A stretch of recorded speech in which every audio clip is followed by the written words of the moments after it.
Baik pemirsa, masih bersama kami di Apa Kabar Indonesia Malam dan melanjutkan pembahasan kita malam hari ini. Mas Uki, kalau tadi sudah disampaikan P3 ini sudah memastikan akan mengajukan gugatan ke MK dari hasil yang diumumkan KPU. Kalau dari PSI sudah mengambil langkah juga belum? Ya, jadi kami sudah memutuskan ya bahwa kami menerima hasil pemilu dalam konteks pemilu legislatif nasional ya. Dalam artian kami tidak akan melakukan gugatan ke Mahkamah Konstitusi. Gitu. Jadi kemarin Mas Kaisang sudah mengumpulkan beberapa atau pengurus-pengurus ya di DPP. Juga kemarin kami mengundang wartawan.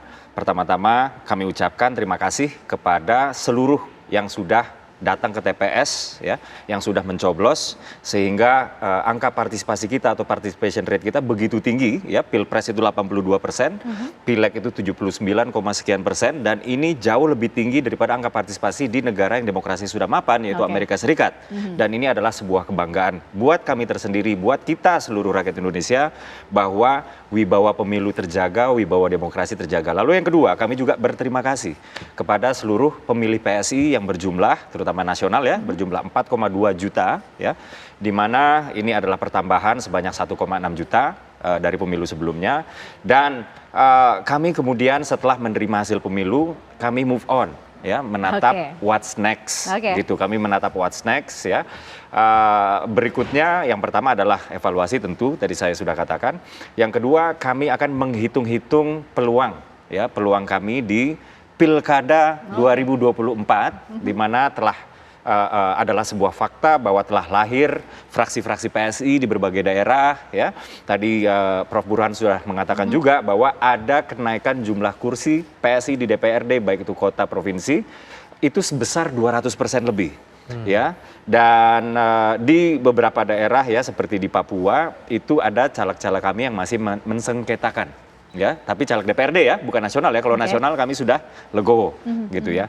Dan kami menyambut ini dengan riang gembira. Kami menatap kepada pilkada, kami sedang menghitung-hitung pilkada-pilkada mana saja yang kami bisa secara proaktif mengikuti ya, menghitung peluang-peluang untuk berkoalisi dengan partai-partai lain di tingkat daerah dan juga melakukan asesmen terhadap tokoh-tokoh di daerah-daerah tersebut. Oke, baik Mas Uki. Nah, Prof. Burhan tadi kalau Mas Imam menyampaikan dari P3 ini kan akan maju ke MK membawa gugatannya dari hasil pemilu yang diumumkan KPU. Kemudian tapi belum banyak menyinggung soal evaluasi internal yang kemudian dilakukan oleh P3. Tadi hanya menjawab kemudian bagaimana penilaian-penilaian orang di luar sana, apakah ini juga akibat dari salahnya langkah politik yang diambil P3, termasuk juga mungkin kalau kita lihat ada beberapa kasus yang kemudian melibatkan nama kader-kader di P3, termasuk juga adanya hilangnya tokoh di partai religius ini. Apakah Prof. Burhan juga melihat hal itu?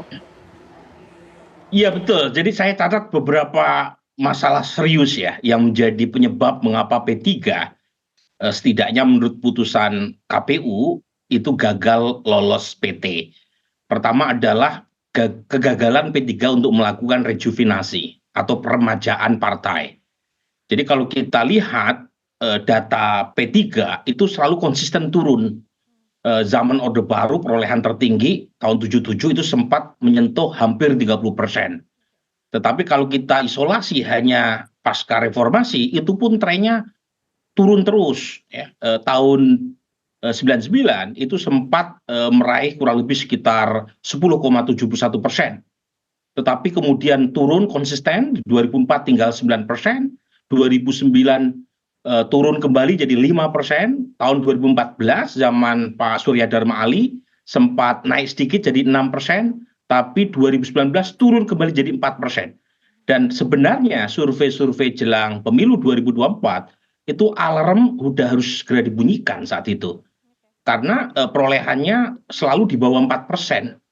Jadi sebenarnya rejuvenasi atau peremajaan tadi sudah harus segera dilakukan karena bagaimanapun basis pemilih P3 itu kebanyakan pemilih tua. Sementara 2024 ini pemilih mudanya mencapai 56%, kelompok zilenial ini. Dan itu yang gagal diraup oleh P3, sementara pemilih lamanya itu sudah pindah ke PKS dan PKB.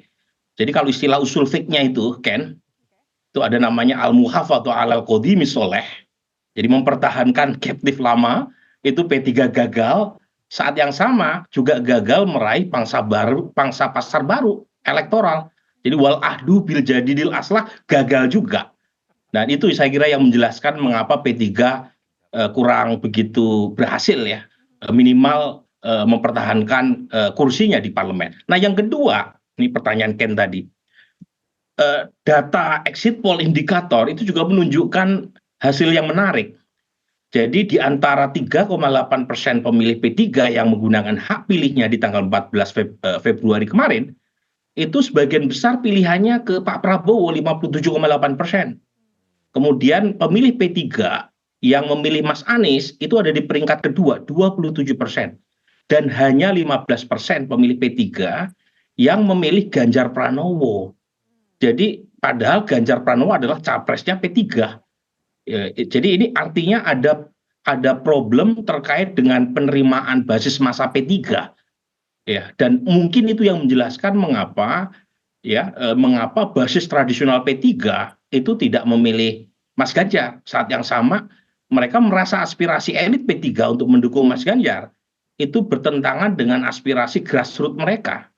Jadi memang ada dua hal utama ini yang menyebabkan mengapa ya P3 tren turunnya berlangsung terus, dan sayangnya penurunan yang terakhir ini harus memakan ongkos politik yang mahal karena P3 harus tergusur dari parlemen. Baik, itu Prof. Burhan pandangannya soal P3. Mas Nyarwi mungkin menutup melihat dari PSI langkahnya memilih move on saja lah kalau kita bicara soal melenggang ke Senayan. Tapi kan masih ada Pilkada 2024 yang akan dihadapi. Karena caleg-calegnya suaranya besar-besar loh dari PSI. Jor-joran, habis-habisan, tapi tidak bisa dikonversi ke kursi DPR. Singkat saja Mas Nyarwi. Ya, saya kira ini pasca pemilu ya, opsi-opsi yang dilakukan oleh partai itu banyak ya Ken ya. Kalau PSI mungkin kalau sudah tidak mengajukan gugatan untuk pemilu nasional, pileg nasional, artinya bisa fokus ya ke pilkada. Saya kira banyak arena-arena yang bisa dipilih dan juga tokoh-tokoh yang bisa jadi andalan ya.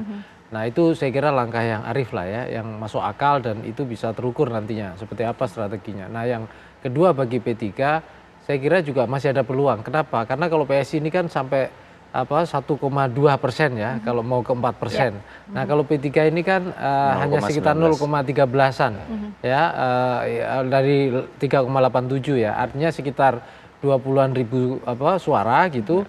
Kalau misalnya TPS ya, misalnya butuh sekitar, kalau TPS dapat 5-10% itu sekitar antara 2.000 sampai 4.000-an TPS sebarannya. Tetapi ini nggak mudah juga karena kan mencari atau katakanlah kalau gugatan untuk di MK sampai sekitar 2.000-4.000-an itu kan sebarannya, dan di titik mana itu saya kira juga butuh kejelian dan tadi klaim soal dia punya 4,02 1 atau 2. Nah, dan ini punya implikasi ke tentu saja para caleg-caleg dan partai lain. Jadi saya kira itu juga menjadi PR. Tetapi move on itu juga penting gitu, jadi alternatif juga kira-kira gitu. Baik, terima kasih semua narasumber, bapak-bapak sudah bergabung bersama kita, Mas Uki, Mas Nyarwi, Prof. Burhan. Terima kasih untuk waktunya malam hari ini di Apa Kabar Indonesia Malam. Pemirsa, sesaat lagi kami tentu masih akan kembali hadir untuk Anda dengan informasi lainnya.